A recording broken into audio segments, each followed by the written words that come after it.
কথায় আছে শেখার কোনো শেষ নেই, মায়ের খাওয়ার কোনো বয়স নেই। তো আজকে আমি আমার নানির থেকে তালের পাতা দিয়ে পাখা বানানো শিখলাম।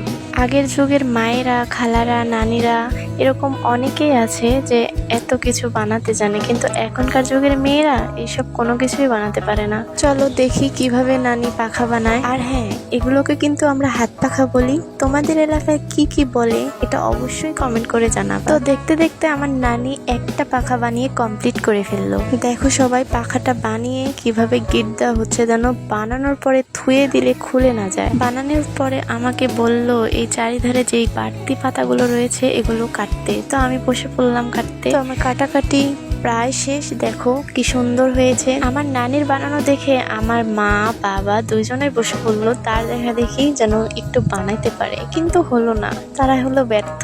যাই হোক, নানি আমার দেখতে দেখতে চারটা বানিয়ে ফেলছে। অনেক সুন্দর লাগতেছে দেখতে। না জানি এগুলোর উপরে রং করা কিছু পাতা বসাইলে না জানি কত সুন্দর লাগবে, তাই না? তাহলে চলো কিভাবে রং করে তা দেখি। প্রথমে ফুটন্ত গরম পানির মধ্যে রংগুলো ঢেলে দিতে হবে।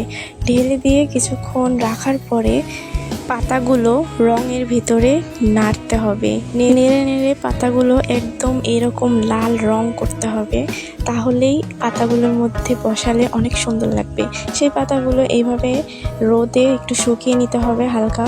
এখন শুরু হবে পাখার আসল কাজ। এই যে ফাঁকা জায়গাগুলো দেখছেন, এই ফাঁকা জায়গাগুলোর মধ্যে এই লাল পাতাগুলো দিয়ে সুন্দর করে ফুল তুলতে হবে, তাহলেই তৈরি হবে সুন্দর একটি হাত পাখা। আসলে যে কোনো জিনিস তৈরি করতে হলে অনেক পরিশ্রম করতে হয়, তা আজকে আমি বুঝলাম। ভিডিওটা আপনাদেরকে যতটা সহজভাবে দিয়েছি, এই পাখা তৈরি করাটা কিন্তু ততটাও সহজ না। পৃথিবীতে যত কাজ আছে সেই সমস্ত কাজেই পরিশ্রম করতে হয়, তাহলেই আপনি ভালো ফল পাবেন। হাত পাখাটা কিন্তু আসলেই অনেক অনেক সুন্দর হয়েছে। দেখেন ফুলগুলো দেখেন কত সুন্দর হয়েছে, তাই না? এই একটা পাখা বানাইতে নানির কমপক্ষে 1 ঘন্টার মতো সময় লাগছে।